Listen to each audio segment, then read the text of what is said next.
오늘도 하나님의 전을 찾은 여러분들에게 주의 은혜와 사랑이 넘치게 되시기를 주님의 이름으로 축원합니다. 레오 니온이라는 사람이 있어요. 유태인인데 아동문학가예요. 네덜란드 암스테르담에서 태어나서 공부한 사람이고요. 경제학 박사님이에요. 경제학 박사님이 어느 날 자기가 배운 거 다 때려치고 어렸을 때부터 그림 그리는 거, 디자인하는 거, 동화 이런 거 좋아해가지고 그 좋은 거 다 그만두고서 아동문학가가 돼서 자기가 그림 그리고 자기가 글 쓰고 그래서 책을 내서 많은 아이들에게 꿈과 희망을 주던 사람입니다. 레오 니온이라고 굉장히 유명한 사람인데 그 사람이 지은 책 아마 여러분들이 읽어보신 분들도 계실 텐데 그 사람이 지은 책 중에 하나가 티코와 황금날개라는 조그마한 동화책이 있어요. 그 책의 내용이 어떤 거냐면 티코는 새 이름이에요. 새가 태어났는데 이 새가 날개가 없어요. 날개가 없으니까 날아가지를 못하니까 먹이를 못 구해오니까 이걸 굉장히 불쌍히 여기고 친구들이 돌아다니면서 먹을 걸 하나씩 물어다 줘가지고 티코가 살아가게 됩니다. 그러면서 티코가 꿈을 꿔요. 자기도 날개가 있었으면 좋겠다. 그것도 아주 금빛 찬란한 날개가 있었으면 그걸 가지고 이 하얀 눈 덮인 산을 한번 날아보고 싶다. 그런 꿈을 꾸면서 티코가 살았는데 어느 날 진짜 황금 날개를 가지게 된 거예요. 그리고 났는데 참 묘한 일은 황금 날개를 가지고 날아다니면서부터 친구들이 안 놀아줘요. 너는 금빛 날개고 우리는 검은색 날개니까 어울리지 않는다는 거예요.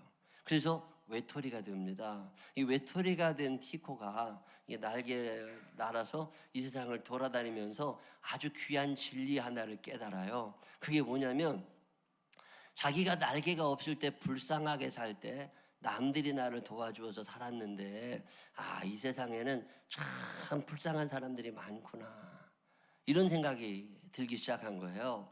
어느 날 이렇게 날아가다가 앉아있는데 어떤 사람이 참 슬퍼 보여요. 그래서 아니 왜 그렇게 슬프게 있느냐고 그랬더니 어부인데 바다에 나가서 고기를 잡으러 가야 되는데 나침판이 없대요. 그 나침판을 살 돈이 없어서 돈을 벌러 못 간다고.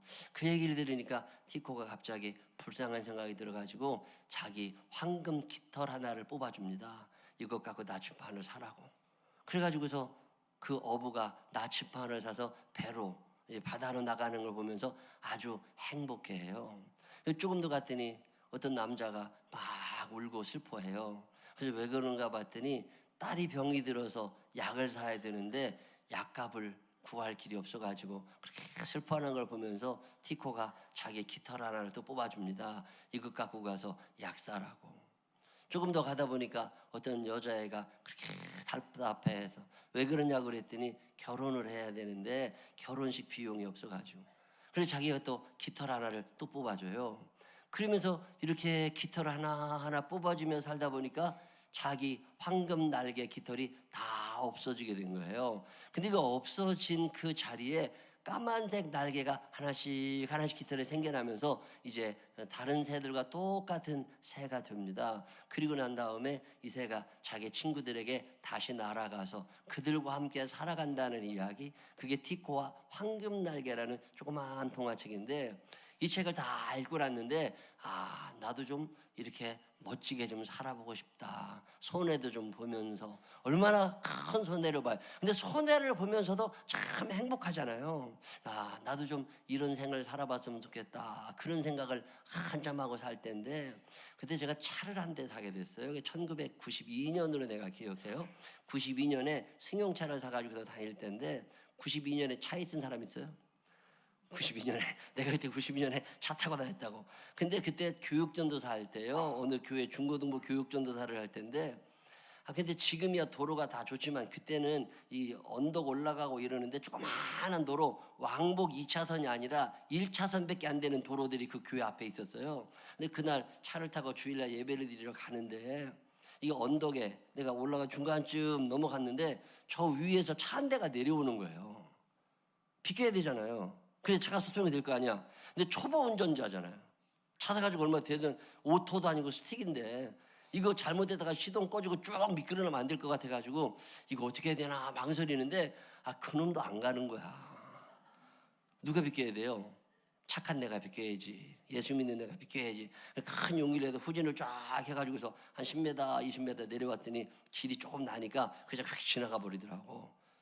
얄미운 생각도 들면서 그래도 내가 주일날 예배 드리러 가는 사람이 착하게 살아야 되니까. 그래서 또 쭉 올라가는데 거의 정상에 다 올라갔는데 또 한 대가 또 내려오는 거예요. 비껴야 돼요, 말아야 돼요? 여러분 같으면 비킬 것 같아, 안 비킬 것 같아? 고민이 되는 거요. 그래가지고서 그래도 내가 예수 믿는데 착하게 티코 정도는 안 돼도 뭐 이렇게 살아봐야지. 그래서 후진을 쭉 해가지고 났더니 이 차가 휙 지나갔어요. 그리고 나서 이제 또 올라가는데 저 거의 다 갔는데 또 한 대가 또 오는 거야. 근데 화가 나. 내가 비껴야 돼요, 말아야 돼요? 내가 지금 2대 비껴줬잖아. 근데 지금 3번째 온 사람이 내가 2대 비껴준 거 알아요, 몰라요? 모른다고. 그러면 그 사람도 처음이고 나도 처음인 거야. 근데 화가 나기 시작하는 거야.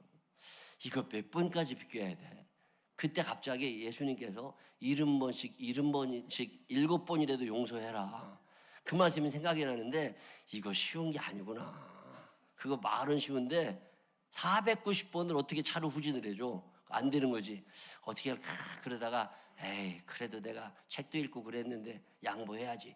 양보를 쭉 하는데 화가 나서 양보를 하다 보니까요, 백미러를 잘 못 봐가지고 쿵 해가지고서 이 차 범퍼가 깨졌어요.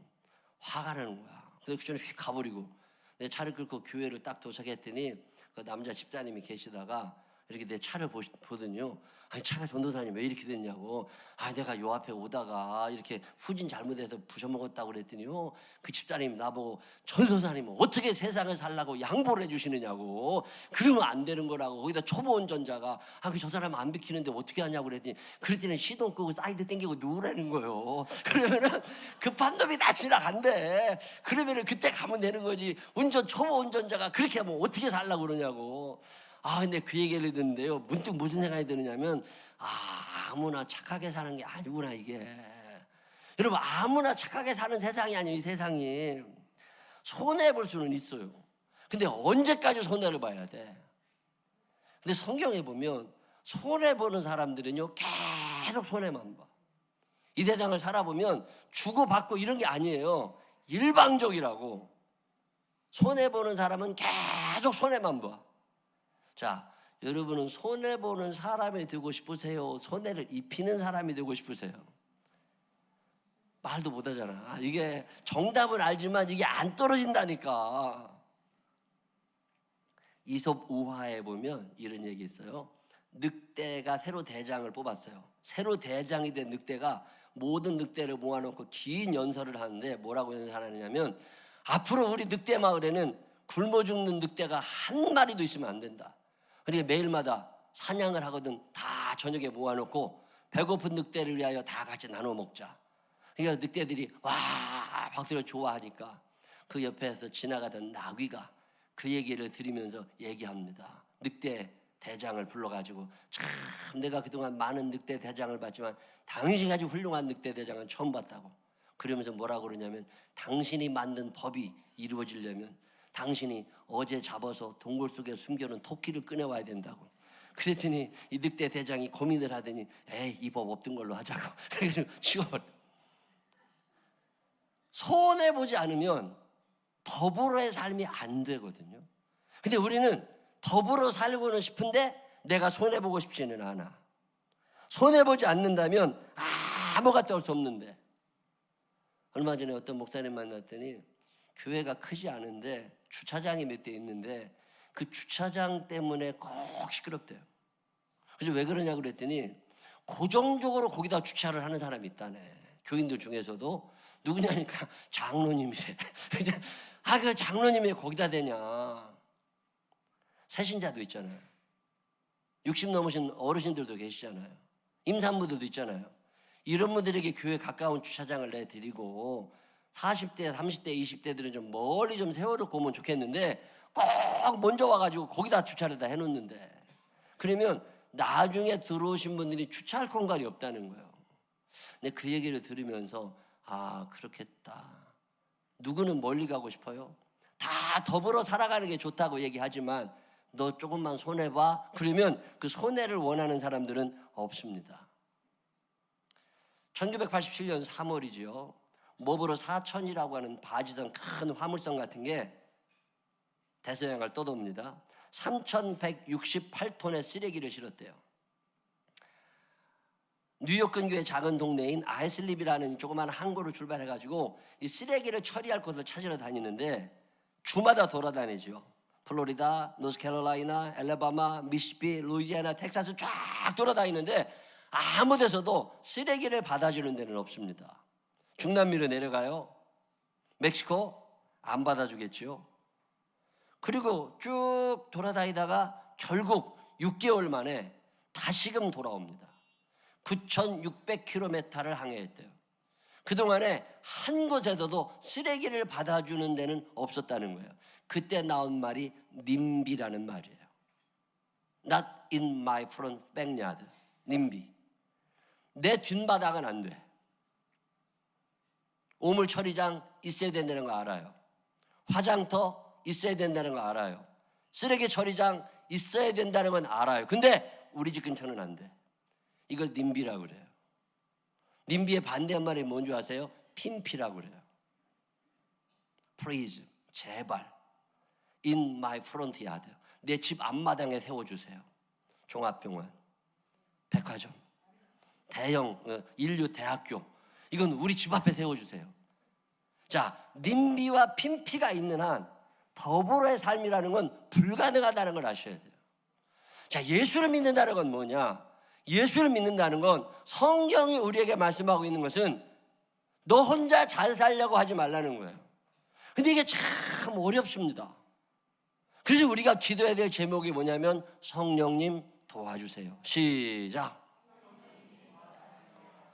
성령님이 내 안에 계시면 이 손해보는 게 쉬워요. 성령님이 내 안에 계시면 뭘 나눈다, 베푼다 참 쉽습니다. 그리고 기뻐요. 내가 누군가의 돈을 대신 내준다? 참 기뻐요. 내가 누군가를 위하여 돈 50만 원 손해봤다? 참 재밌어요. 또 하고 싶어요. 이걸 기쁨을 느끼는 사람들은 성령님이 내 안에 계신 사람들인데 단돈 5만 원, 500원도 아까워? 이건 성령님이 계신 사람 아니에요. 성령님이 내 안에 계신 증거 중에 하나가 뭐냐면 손해보는 게 재미납니다.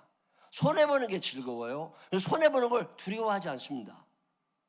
이 손해범의 과정에 하나님이 개입하고 계시다고 하는 믿음만 생기면 아, 이거 참 행복한 일이구나 이런 생각이 들기 시작해요. 우리 생명나무 교회 이 손해볼 줄 아는 사람들이 많아지게 되시기를 주님의 이름으로 축원합니다. 성경은 자꾸만 손해보라고 하는데 우리는 손해보고 싶지 않은 거죠. 죄는 아담이 지었습니다. 죄는 하와가 지은 거예요. 근데 그날 아담과 하와를 위하여 짐승을 잡으신 분은 하나님이신 거예요. 하나님의 손해범 때문에 아담과 하와는 죽지 않고 가시덤불과 엉겅퀴가 있는 땅에서 얼어 죽지 않고 살 수 있었습니다. 하나님의 손해보심이 아담과 하와를 살려낸 거예요. 예수 그리스도의 손해보심, 당신이 십자가에서 손해보신 것 때문에 내가 천국을 생각할 수 있는 거잖아요. 예수님이 손해보지 않으셨으면 우리는 지옥행이요. 근데 예수님의 손해보심이 나를 천국으로 바꿔주신 거라고. 자, 그러면 적어도 나도 손해볼 줄은 알아야지. 그게 그리스도인들의 삶입니다. 성령님이 내 안에 계시면 이게 자연스러워져요. 근데 성령님이 내 안에 안 계시잖아요. 억울해 못 삽니다. 억울해 못 살아요. 성령 충만하라는 이야기를 덜어 하시는데 저는 참 걱정이 될 때가 있습니다. 성령 충만한 건 참 좋은 거죠. 성경에 보면 성령 충만하라고 술 취하지 말라 이는 방탕한 것이니 오직 성령의 충만을 받으라. 그래서 성령이 충만하게 되면 어떻게 되는 줄 아세요? 성령이 충만하게 되면 죄가 생각이 나요. 회개가 자연스러워집니다. 성령이 충만하게 되면 겸손해져요. 성령이 충만하게 되면 더불어 살게 됩니다. 성령이 충만해지면 오늘 성경에 나와 있는 것처럼 손해보게 돼요. 보아스라는 사람의 이야기가 오늘 우리가 읽은 성경의 이야기예요. 보아스는 유력한 사람, 재력도 있고 넉넉히 잘 살던 사람입니다. 그의 밭에 어느 날 이방인 외국인 노동자 한 사람이 온 거예요. 그의 이름이 룻입니다. 언어가 달라요. 피부 색깔이 달라요. 룻이라고 하는 전혀 매력적이지 않은 과부한 사람이 자기 밭에 와서 이삭을 줍고 있습니다. 근데 알고 보니까 그가 시어머니를 모시고 사는 외국인 노동자예요. 이방인 여자 룻. 나오미가 누구냐? 자기와 친척 관계에 있는 사람이에요. 오늘 알게 된 거죠. 나오미의 형편이 너무 어려워지고 룻이 너무 살기가 힘든데, 이 나오미와 룻이 살아가려면 그 옛날 나오미의 남편이 가지고 있었던 그 밭, 그 땅, 그것을 찾아줘야 된다는 걸. 그거를 찾아가지고 나오미의 이름으로 등기를 해주고 룻의 이름으로 등기를 해줘야 돼요. 그걸 누가 하려고 그래요? 유대인들의 법에 보면 혈육 관계를 찾아가지고 제일 가까운 친족이 그 밭을 사서 주어야 돼요.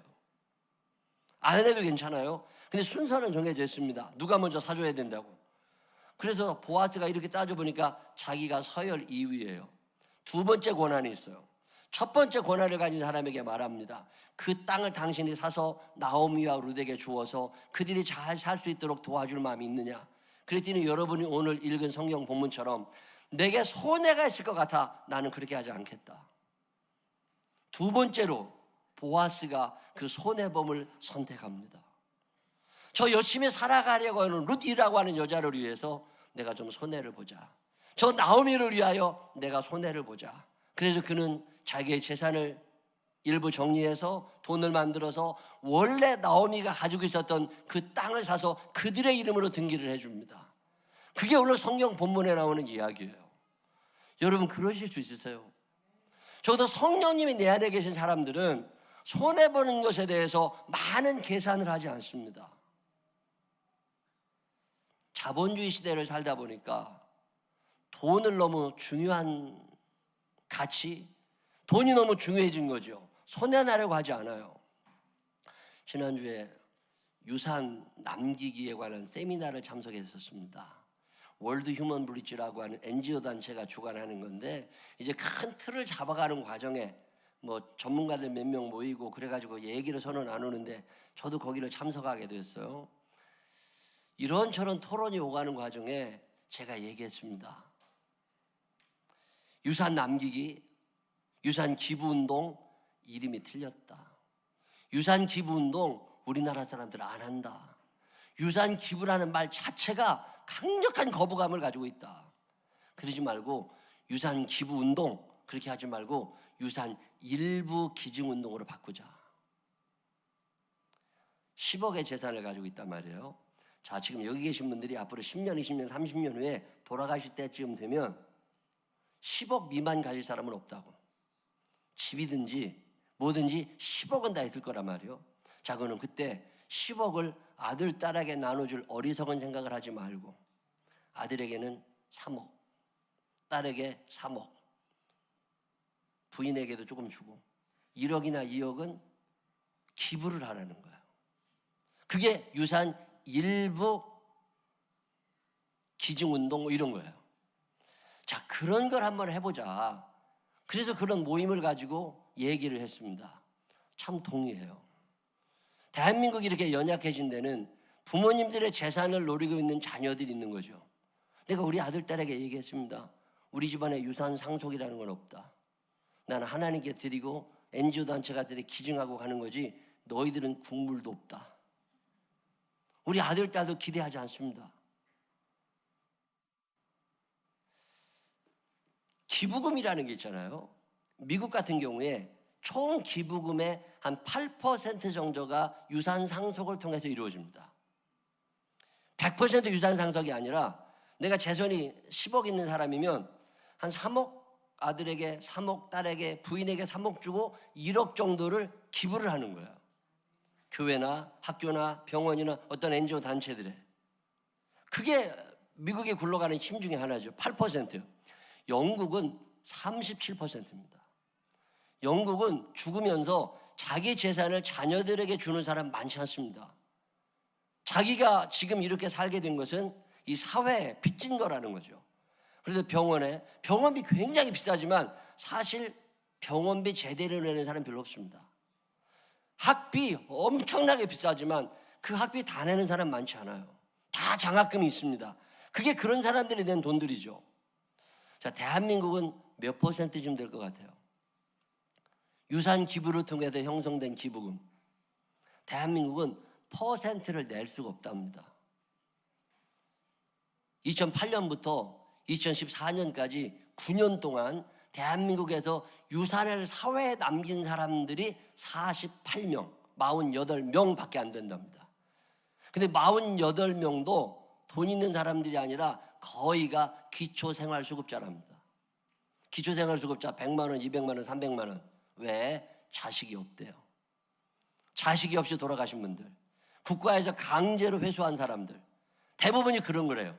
대한민국에는 기부 문화 자체가 형성이 아직 안 됐다는 거예요. 선진국이라고 돈이 그렇게 많다고 떠드는데 왜 그러냐? 여러 가지 이유 중에 하나가 단어도 들어본 적이 없고 배운 적이 없다는 거예요. 아버지 재산은 당연히 아들 건 줄 알고 당연히 n분의 1로 나누는 줄 알지 이걸 기부할 생각을 못 해봤다는 거예요. 남들이 재산을 어디다 기부했다? 와, 박수 칠 수 있지만 나는 싫어. 이 유산 나누기 운동을 하게 된 계기가 하나 있습니다. 어떤 권사님쯤 되시는 분인 것 같은데 제 친구 목사를 찾아와서 목사님, 내가 떠날 날이 가까웠는데 내 재산을 정리해 보니까 한 200억 됩니다. 200억 중에 100억은 자녀들과 아내에게 상속을 하고 100억은 헌금을 하고 싶습니다. 근데 100억을 교회가 상속을 유산을 받으면 세금 혜택이 있어야 되잖아요. 이 방법을 모르겠더라는 거예요. 그리고 목적이 있거든요. 100억 정도를 받으면 이걸 어떻게 쓰겠다고 하는 목적이 있어야 되는데 그런 게 제대로 성립이 되어 있지 않아가지고 망설여지더래요. 그래서 한번 연구를 해보자고 어떻게 해야 될지 그 고민을 하면서 이 운동을 시작한다는 거예요. 그래서 내가 그걸 뭘 고민하냐, 그냥 100억을 우리 교회로 주라고 그래. 그러면 내가 다 해줄게. 속으로만. 여러분, 이 땅에 욕심쟁이만 있는 게 아니잖아요. 내가 조금 손해보고 이번에 월드 휴먼 브리지에서 캄보디아 시엔립주에 화장실 지어주기 운동을 하고 있어요. 아니면 화장실까지 지워줘. 여러분은 화장실 좋은 데 쓰잖아요. 그 나라에 가면 우리가 쓰는 화장실 쓰는 사람이 거의 없습니다. 어려운 사람들이 사는 마을에 가면 화장실 자체가 없어요. 있어도 냄새와 벌레가 보통 많은 데가 아닙니다. 그래서 거기에 화장실을 지어주는데 한 40가구 정도 모여 사는 마을에 공동 화장실을 하나, 남자 거 4개, 여자 거 4개 이렇게 짓잖아요. 그러면 그거 오픈하는 날 화장실 앞에서 사람들이 기념 촬영을 합니다. 문 다 열어놓고 거기 앉아가지고 화장실 나 이런 데 앉아봤다고. 그 화장실 40개 지어주는데 한 6천만 원 조금 더 들어갑니다. 그 돈을 누가 냈겠어요? 누군가 기부한 사람이 있는 거예요. 내가 손해보고 그 사람들 화장실 지어주자. 신앙적 기준을 새로 가져야 될 즈음에 우리는 살아가고 있습니다. 이 사회적 책임감을 한 번쯤 생각해야 될 즈음에 오늘 우리는 살아가고 있습니다. 내 파이가 좀 줄어들더라도 다른 사람을 배불리려고 하는 마음이 자연스러운 사람은 성령님이 내 안에 계신 사람들이에요. 근데 나는 안 해. 그렇지만 너희들은 해. 이거 성령님이 안 계신 사람들이에요.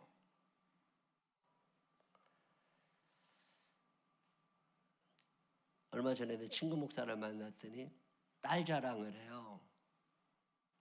자기 딸은 돈을 받고 대학을 다니는데 우리 애들은 다 돈 내고 다니던데. 그랬더니 4년 장학금을 받고 대학에 들어갔는데 공부를 잘 하니까 매달 35만 원씩 학교에서 용돈을 또 준대요. 학교에서 1년, 2년, 3년, 4년 졸업할 때까지 학비를 포함해 보니까 몇 천만 원을 준다는 거예요.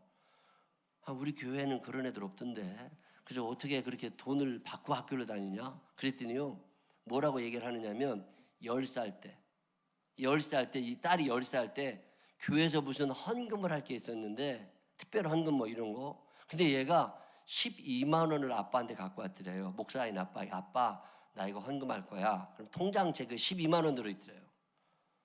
근데 그걸 받아든 순간 아까운 마음이 아빠한테 드는 거야. 그리고 얘가 돈이 떨어지면 또 나한테 돈 달랄 거잖아요. 그래가지고서 야 그러지 말아라. 12만 원 굉장히 큰 거다. 그랬더니 아깝지 않냐? 아깝대. 그래도 하나님이 원하실 것 같대. 그러면서 10살짜리가 12만 원을 하나님 앞에 헌금을 했대요. 그 뒤로 10년의 세월이 흐른 거예요. 그 12만 원이 30배, 60배, 100배가 된 거죠. 그래서 지금 돈을 받고 학교를 다니는데 내 친구 목사가 뭐라 그러냐면 앞으로 받을 돈이 얼마나 많을까 기대가 된대요. 아, 그렇겠다. 우리는 당장 손해보려고 하지 않기 때문에 미래 주실 하나님의 축복을 걷어차는 사람들이에요. 제가 목회 초기에 만나교회 김우영 목사님이 그때 계셨는데 그분이 늘 하시던 얘기가 있습니다. 주머니 풀어놓고 목회해. 주머니 풀어놓고 목회해. 그게 무슨 얘기인지 몰랐어요. 근데 그분 표현대로라면 돈이 10,000원이 내 주머니에 들어가고 10만 원이 내 주머니에 들어갈 때 이걸 닫아놓으면 10만 원 안 나간다는 거예요. 근데 하나님이 주실 걸 못 받는데요. 그러니까 5만 원이 들어오든 10만 원이 들어오든 주머니에 열어놓고 다 주라는 거예요. 그러고 나면 하나님이 주시는 게 어마어마하더라는 거예요. 이 손해봄은 성령님이 함께 하시는 사람들의 특징이에요. 저는 생명나무 교회에 이 손해볼 줄 아는 사람들이 많아지게 되시기를 주님의 이름으로 축원합니다. 베드로라는 사람은 넉넉히 살던 사람입니다. 그의 집에 종이 있었어요. 배도 있었어요. 어부로서 거래처도 많이 있었고 살만 했습니다. 근데 베드로가 예수를 만난 후에 이 손해봄을 배운 거예요. 기쁨으로 손해봅니다. 배와 그물을 다 버려두고 예수님을 따라다니기 시작합니다. 그는 하나님의 은혜를 알게 되었고 예루살렘 교회를 세우는 엄청난 초대교회 사도가 되기도 하지만 지금도 우리의 입에서 그의 이름이 거론되는 어마어마한 신앙의 인물이 됩니다. 10년이 지나 20년이 지나 30년이 지난 후에 누군가 여러분을 어떻게 평가하시겠어요? 그는 손해볼 줄 아는 사람이었다. 그 이야기는 그는 하나님의 사람이라는 이야기예요. 억울한 마음이 아닙니다. 성령님이 함께 하시는 사람들의 특징은 손해보는 게 쉬워요. 부부간에도 누가 사랑하는 사람인 줄 아세요? 손해를 많이 보는 사람이 사랑이 큰 사람이에요. 자, 스스로 양심의 손으로 생각해 보세요. 우리 남편이 나를 위하여 손해를 많이 보나? 내가 손해를 많이 보나? 청소년 범죄가 급증하고 있습니다. 청소년 범죄가 급증한 데에는 손해보려고 하지 않은 부모들이 있다는 거 아세요? 엄마들이 손해보려고 하지 않아요. 잠을 손해보려고 하지 않아요. 시간을 손해보려고 하지 않아요. 돈을 손해보려고 하지 않아요. 자녀들을 위하여 손해보던 부모들이 없어져 갑니다. 그럴수록 청소년 범죄는 점점 늘어나고 가계빚은 늘어납니다. 엄마가 엄마 나름대로 살아요. 아빠는 아빠 나름대로 살아요. 애들은 애들 나름대로 살다 보니까 가계부채가 점점 늘어난대요. 휴일날 옛날에는 엄마 아버지와 아이들이 같은 장소에 놀러 갔습니다. 근데 지금은 아니래요. 아들은 놀이동산 간다고 친구들하고, 엄마는 등산 가고, 아버지는 낚시 가고, 서로 다 따로 가다 보니까 돈이 3배로 들어. 가계부채가 2018년 말이 되면 1인당 3천만 원까지 올라갈 거랍니다. OECD 국가 중에 부채 증가율 1위가 대한민국이에요. 아무도 손해보려고 하지 않아요. 오늘 하나님의 말씀을 다시 한번 생각해 봅니다. 성령님이 함께 하시는 사람들, 성령 충만을 위하여 기도하는 사람은 많지만 성령님이 함께 하시는 사람이 되고 싶은 사람 많지 않습니다. 성령이 충만한 사람, 성령의 지배를 받으며 살던 사람들은 적어도 기쁜 마음으로 손해를 볼 줄 알던 사람들이에요. 이 명절에 조금 손해보는 마음으로 전을 내가 하나 더 붙이면 어때요? 내가 조금 손해보는 마음으로 부모님에게 용돈 조금 더 드리면 어때요? 고마운 분들에게 선물 하나 더 드리면 어때요? 손해보려고 하지 않아. 철저하게 계산한다고. 형이 얼마, 내가 얼마. 그건 아닌 거지. 계산하지 말고 일방적으로 손해를 본다 할지라도 그것이 기쁜 사람들, 그 사람들을 성령 충만한 사람이라고 표현합니다. 우리 생명나무 교회 손해볼 줄 아는 사람들이 많아지게 되시기를 주님의 이름으로 축원합니다. 여러분의 삶 속에 성령님이 함께 하셔서 누군가를 위해서 손해볼 때 기쁨이 넘치는 믿음의 사람들이 되시기를 주님의 이름으로 축원합니다. 기도하십시다.